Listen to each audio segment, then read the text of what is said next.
Imagine a time of longships and sagas. A time when gods walked among mortals. This was the world of the Norse people. They had a special way to write. It was not like the letters we use today.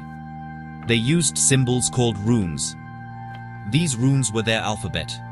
They called it the futhark. This name comes from the first 6 runes: F, U, Theth, A, R, and K. Each rune had a name and a sound. It was a code that held the secrets of their world.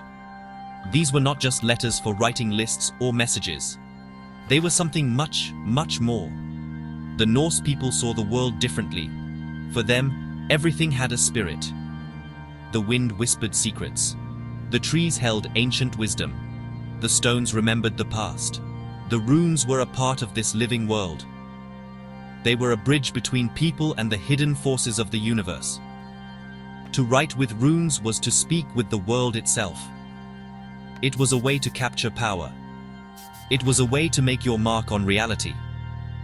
The very act of carving a rune was a powerful statement, a declaration of intent that echoed beyond the physical realm. Think of runes as keys. Each one could unlock a different kind of power. One rune might stand for wealth and cattle. Another might represent strength and courage in battle.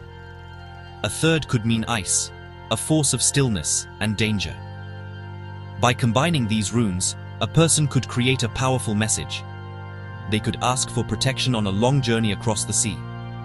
They could wish for a good harvest to feed their family. They could even try to speak with the gods or see into the future.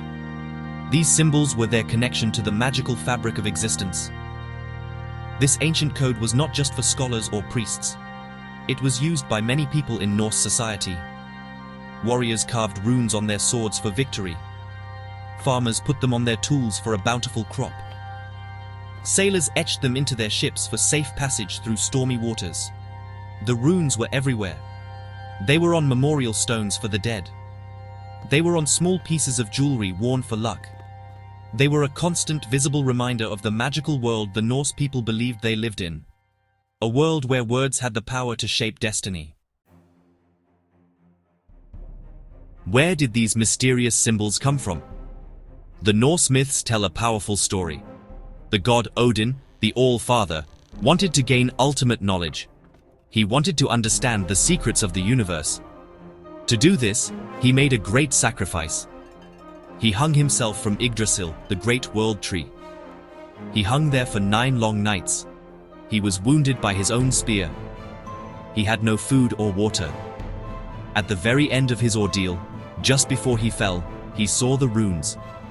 He grabbed them, and in that moment, he learned their secrets and their power. This story shows us how important the runes were. They were not invented by humans. They were a gift from the gods. Odin's sacrifice gave this knowledge to the world. Historians have a different story, of course. They believe the runes developed from older alphabets. They think the futhark was inspired by alphabets from the south, perhaps from Roman or Greek traders. The Norse people adapted these letters. They made them their own. They changed the shapes to make them easier to carve. Straight lines are much easier to cut into wood or stone than curved ones. The Norse people carved runes on many different things. Wood was a common material. They would carve messages on sticks or wooden objects, but wood rots away over time. So, many of these messages are lost to us. Stone, however, lasts much longer. We have found thousands of runestones across Scandinavia and beyond. These stones were often memorials. They were raised to honor a great warrior or a family member who had died. The runes would tell their story. They would say who they were and what great deeds they had done in their life. Runes were also carved on metal. They are found on swords, axes, and spearheads. A warrior believed that runes could make his weapon stronger in a fight. They are found on beautiful brooches and rings. These were not just decorations. Wearing a rune could bring good luck or protect the person from harm. They were also found on everyday items. A simple comb made of bone might have the owner's name carved in runes. This shows that runes were a part of daily life. They connected the mundane world with the world of magic and belief. For the Norse people, runes were never just letters. Each symbol was alive with meaning and power. It was a concept, an idea, a force of nature. The rune for fehu meant cattle and wealth. But it also represented new beginnings and abundance. The rune for urus, stood for the wild ox, the aurochs. It was a symbol of raw, untamed strength and vitality. To carve urus was to call upon that primal power. This dual nature is what made the runes so special. They could spell out a word, but they could also invoke a powerful magical concept. This magical power was called upon in many ways. A person who knew the secrets of the runes was known as a rune master. This was a person of great respect and sometimes fear. A rune master could use the runes for many purposes. They could heal the sick. They could protect a village from enemies. They could calm a storm at sea. They could also use them for darker things. A rune master could lay a curse on an enemy. They could use the runes to cause bad luck or to control another person's will. The power of the runes could be used for both good and ill. The sagas, the great stories of the Norse heroes, are filled with examples of rune magic. In one story, a hero named Egil Skallagrimsson discovers a poisoned drink. He sees that someone has carved harmful runes on the drinking horn. He carves his own runes over them. The horn shatters and he is saved. In another tale, a woman is sick. A man had tried to heal her with the wrong runes. This only made her sicker. Egil finds the badly carved runes, scrapes them off, and carves the correct ones. The woman is immediately healed. These stories show the belief in the real physical power of the runes. Learning the runes was a difficult and secret art. It was not something everyone could do. You had to understand the meaning behind each symbol. You had to know how to carve them correctly. You had to know the right words to say while you carved them. This was a ritual act. The rune master might even use their own blood to color the runes, giving them life and power. This deep connection between the carver, the symbol, and the magical world is the true heart of rune magic. It was a practice that required knowledge, skill, and a deep spiritual understanding. Today, the world of the Vikings is long gone. We live in a time of science and technology.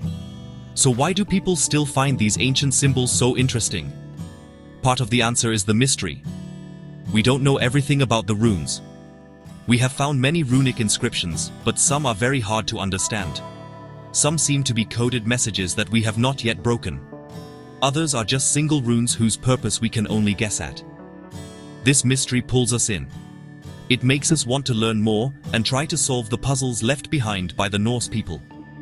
The runes also connect us to a different way of seeing the world.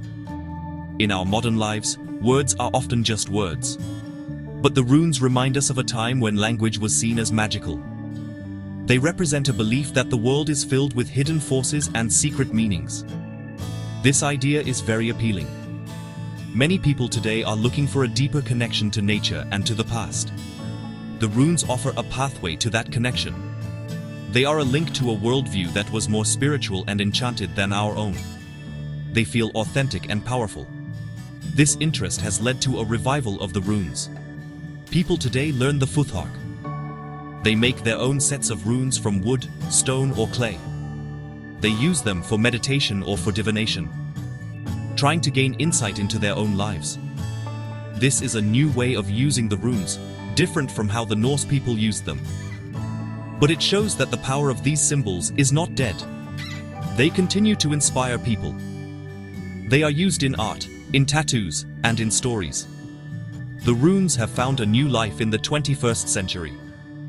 In the end, the story of the runes is a story about connection. They connect us to the fascinating and often brutal world of the Norse people. They show us how they thought, what they believed, and what they held sacred. Carved on stone and bone, these symbols have survived for over 1,000 years. They are echoes from a distant past, whispers on the wind that still speak to us today. They remind us that even the simplest marks can hold great power and that the search for wisdom is a timeless human journey, as true for us now as it was for Odin on the World Tree.